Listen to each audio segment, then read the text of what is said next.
Okay, and we will move forward on our agenda to the Standards and Assessment Committee. Committee Chair Jennifer Gravett.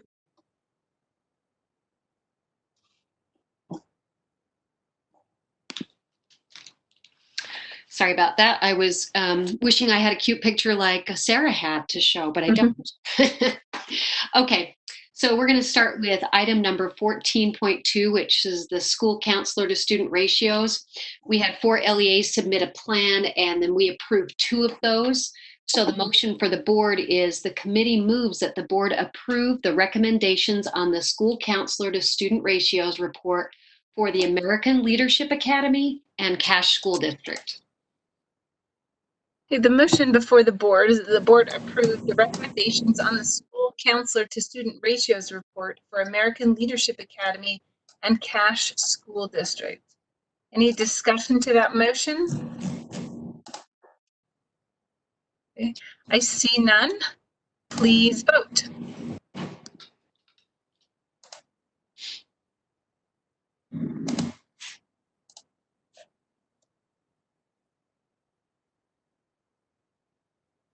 Board Member Lear.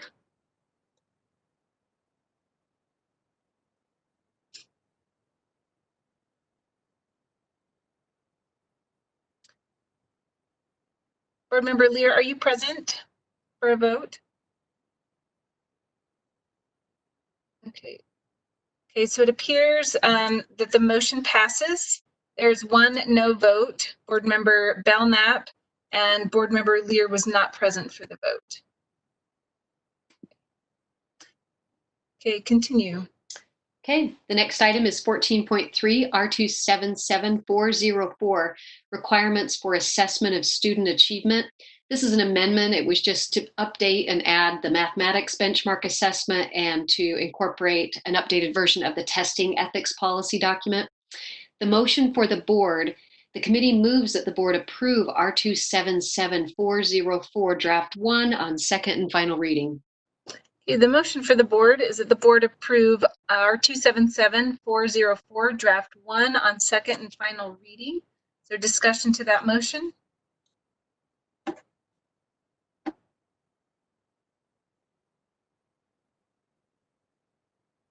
Okay, I see none. Please vote.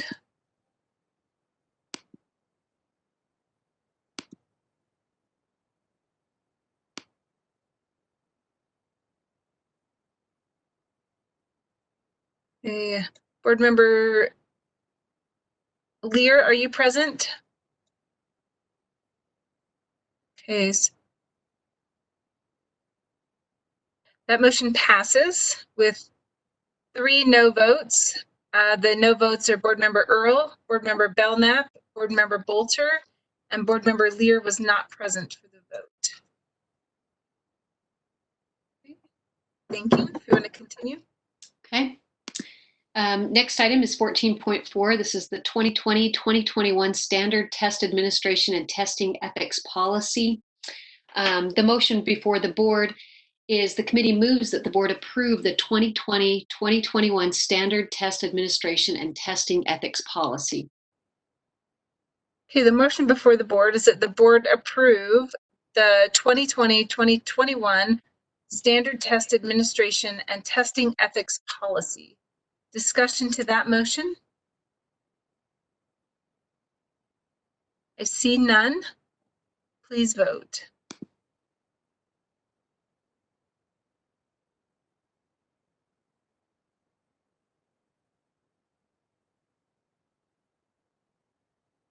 Okay, just checking. Board Member Lear, are you present? Okay, that motion passes with 2 no votes. Board Member Earl and Board Member Bolter. And then Board Member Lear was not present. Okay. Item number 14.5, this is R277497 School Accountability System. This is a continuation, just had some minor amendments. The motion for the board is the committee moves that the board approve and continue R277497 draft 2 on second and final reading. The motion before us that the board approve and continue R277497 draft 2 on second and final reading. Is there discussion to that motion? Okay, I see none. Please vote.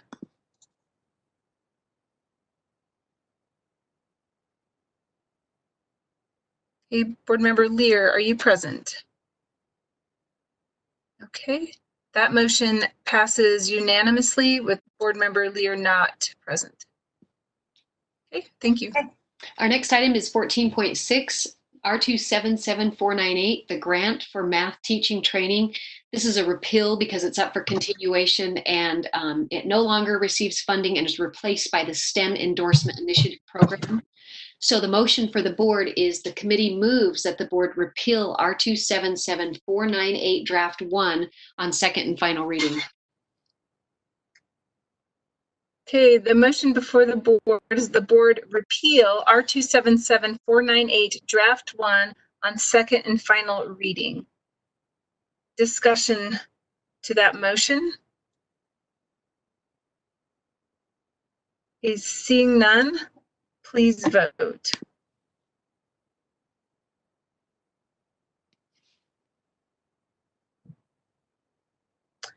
Okay, it appears to be unanimous. Let me check one thing really quick. Board Member Davis may not be actually present.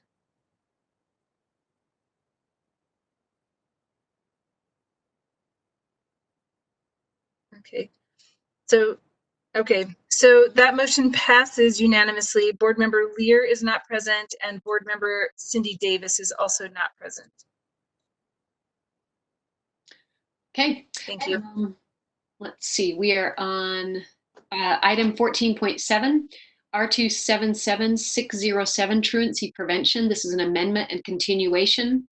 The motion for the board is the committee moves that the board approve amendment and continuation of R277607 draft 2 on second and final reading. Okay, the motion before the board is the board approve the amendment and continuation of R277607 draft 2 on second and final reading. Is there discussion to that motion? Okay, seeing none, please vote.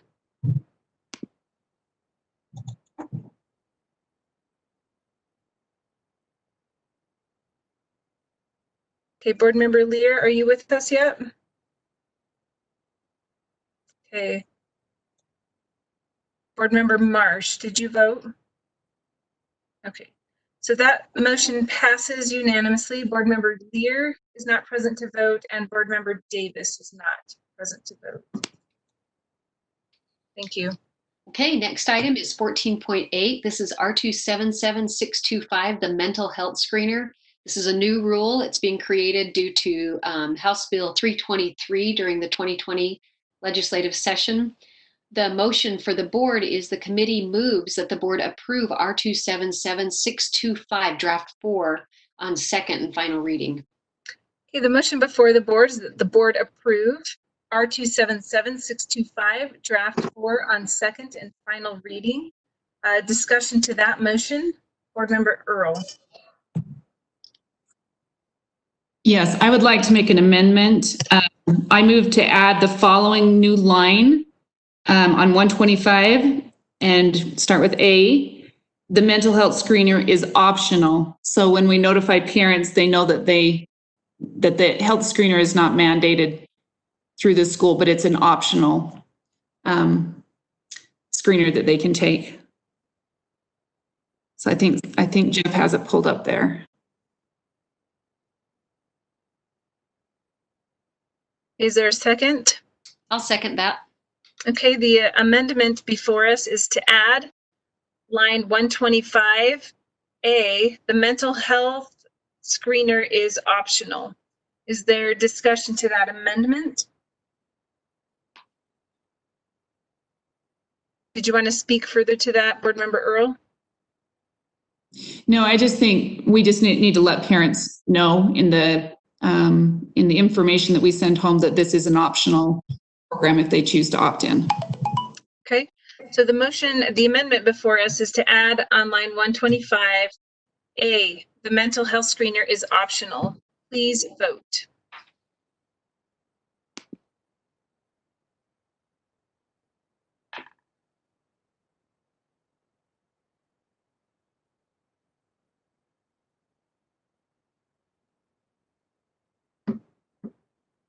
Board Member Davis, are you in yet?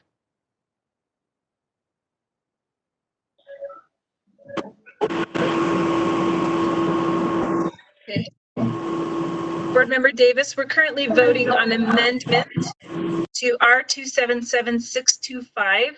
We're adding on line 125, this is an amendment, A, the mental health screener is optional. Are you a yes or a no? Okay, thank you. Okay, so that motion passes unanimously. Again, Board Member Lear is not present. Okay, so that takes us back to our main motion, which is that the board approve R277625 draft 4 as amended on second and final reading. Is there any further discussion to that motion? Seeing none, please vote.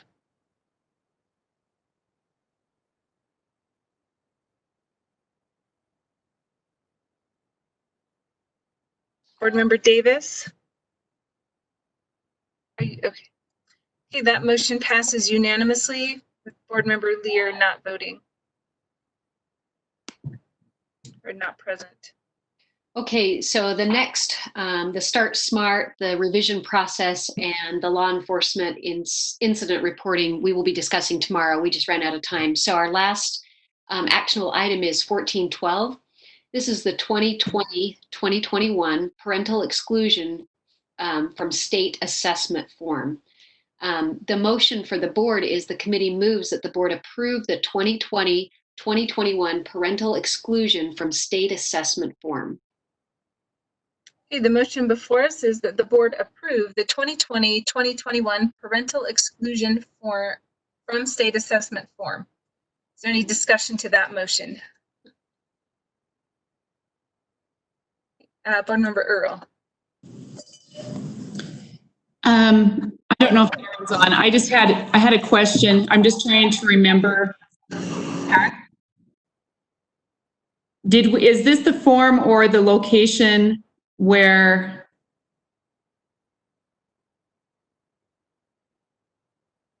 this is the ethics form? Sorry, I think I'm looking at the wrong one. This isn't or is this the opt-out? This is the opt-out. This is the one to opt out of state assessments.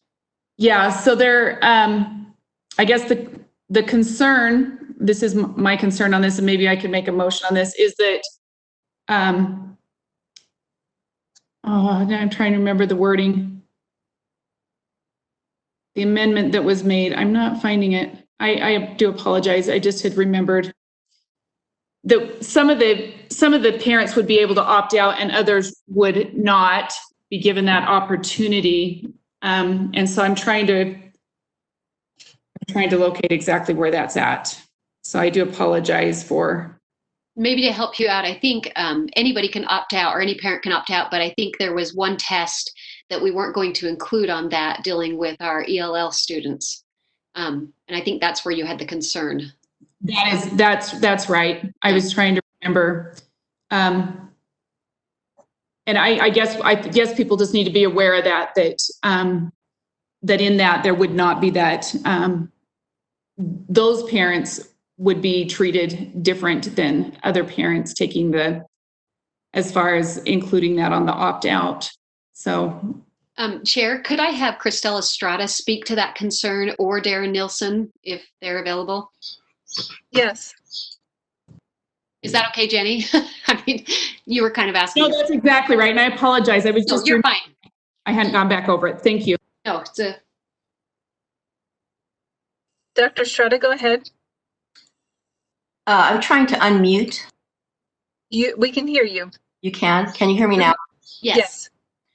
Okay, so the issue with this is a really important one, especially in light of the board's EL task force that talks about quality instruction in relationship to not pulling kids out for interventions who are students learning English.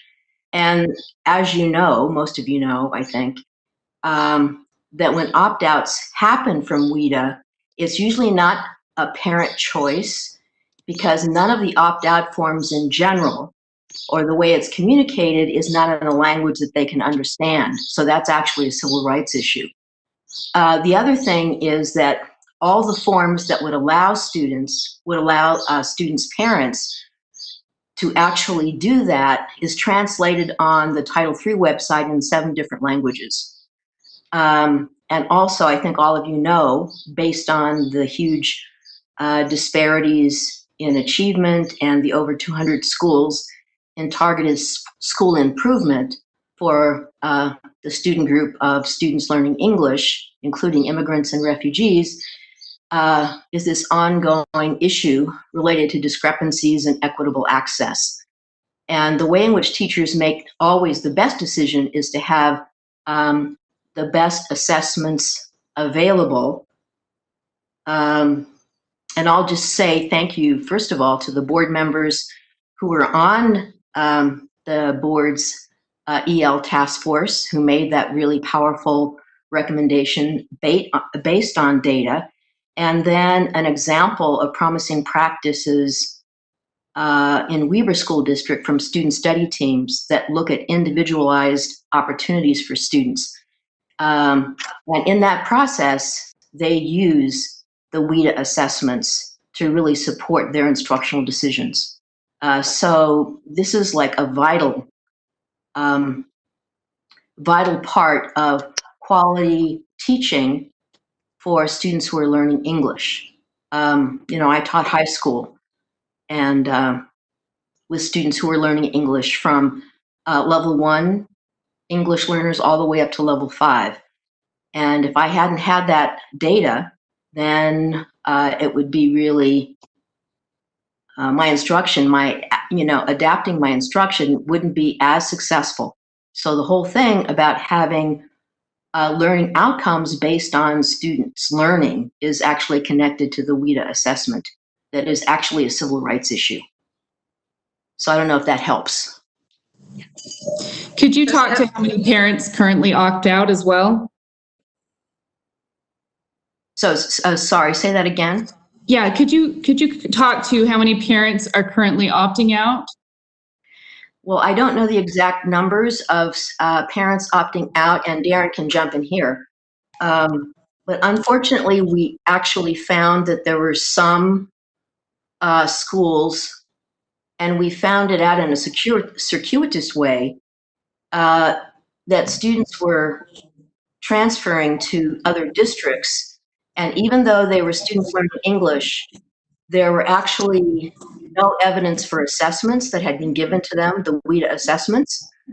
And so as a consequence, it was a huge violation of civil rights. So there were some schools that were actually not assessing them. Parents didn't really have any idea about what that meant. And then they didn't have the responsibility of having a language program. And the only way we actually found out is when the kids enrolled in a district, right? They found out that students had not ever been given the WIDA assessment. So I don't know if that helps you. And Darren can probably talk about this as well, because we actually sent out lots of emails from Megan Lopez, myself, and Darren to the LEAs that were not assessing the students and then not providing language services for them. So I hope that helps, Board Member Earl. Yeah, just let me clarify though, you're talking about districts that never offered the test in the first place, not necessarily an informative thing for parents. Am I saying that? Well, yes. Were they offering it, but these individuals were choosing not to take it because of a language barrier or something? I just want to make sure I understand the difference. Yeah, thank you. Excellent point. The LEAs didn't offer it. Okay, so that would be just a little different than what we're talking about here. But yeah, I see what you're saying. So thank you. Well, you're welcome very much. I hope that helps, Jenny. Board Yes, members. thank you. Hey, we have a hand up. Alex Farah has a hand up. Did you want to add to this answer?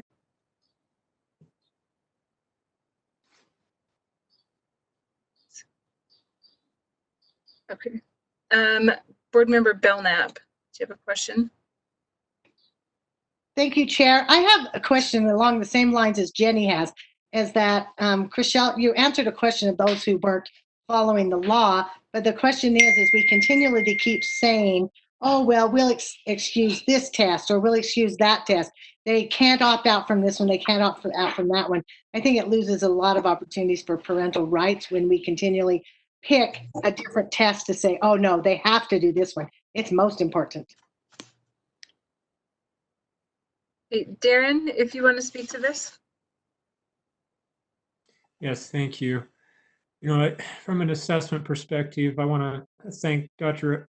Estrada for highlighting the value that the data from this assessment provides for the schools that are required under federal law, under the civil rights laws for our individual students to provide them access to participate meaningfully and equally in our educational system. This test is different than all of the other tests that we have on the parental opt-out list in a few ways. First off, I'm going to just back up to talk about how a student would encounter the WIDA test. When a student enrolls in one of our schools, it's typical that part of the registration process, the parent will fill out a home language survey. From that home language survey, the LEA then has to make a decision. That triggers a decision that if it appears that student's primary language is something other than English, then the school is obligated to assess the student's proficiency in language arts or in language speaking, listening, reading, and writing. Based on the results of that test, which we have a contract to provide that with the WIDA, then the student gets into a place where they can receive, and the school actually has an obligation to provide those students additional services to, again, make sure that all of our children have equal access to our educational programs in a meaningful way that allows them to advance and receive opportunities that every other student has. The goal of the WIDA test then is to provide teachers feedback about what the student can do depending on their language or their level of proficiency within the language arts or within English language. That test then is supposed to be administered annually to our students until they're determined to be proficient in speaking, reading, writing, and listening in English, which then we have a high level of confidence they have equal and meaningful access to all the educational programs that are provided across our schools in Utah. So it's a test that not every student is eligible to take, is one of the first differences. The second difference is that this test, and I've uploaded into the supporting materials, you'll see the civil rights fact sheet.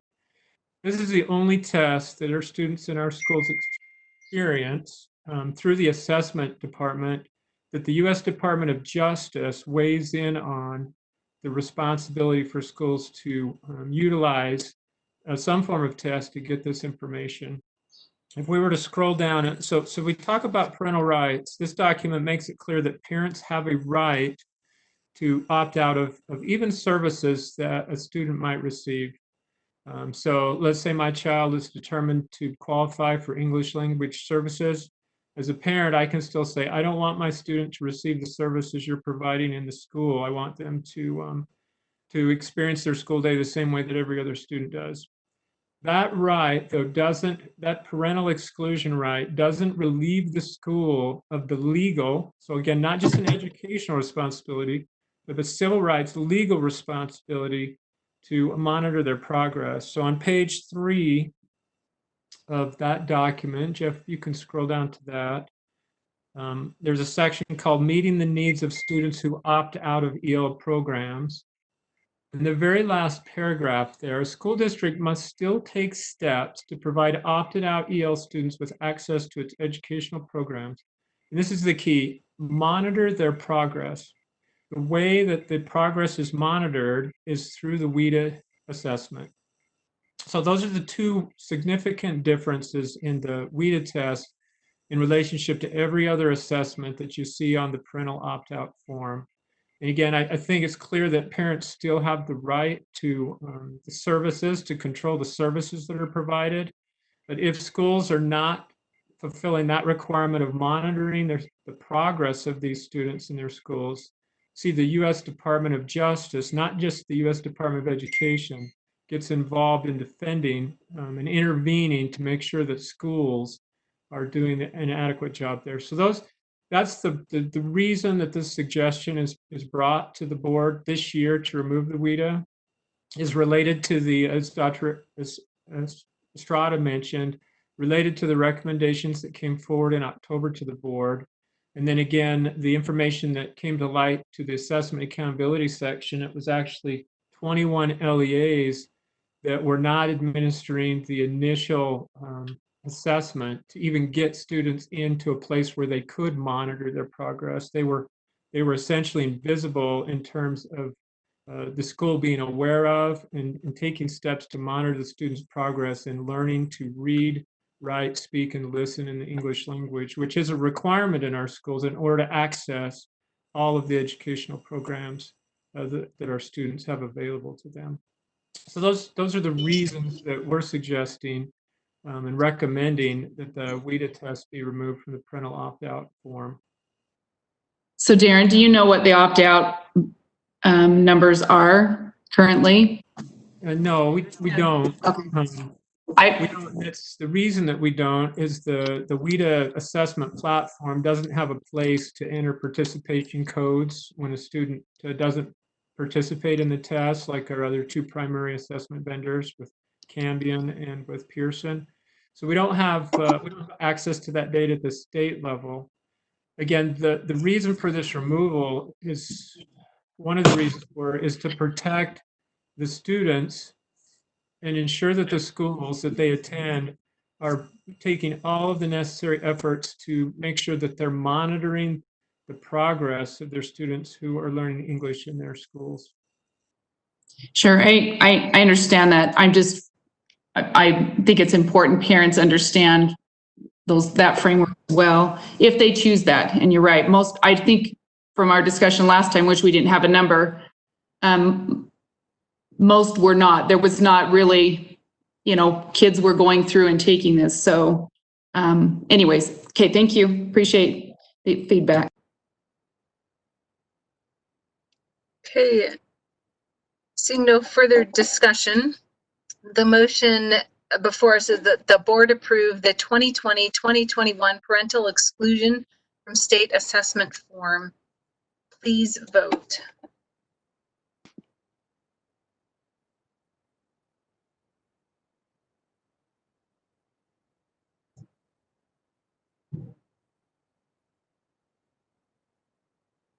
Board Member Newell, Board Member, okay. Super good. Okay, that motion passes with 2 no votes. Board Member Earl is a no, Board Member Bolter is a no. Thank you. And that concludes standards and assessment report. Great, thank you very much. Thank you.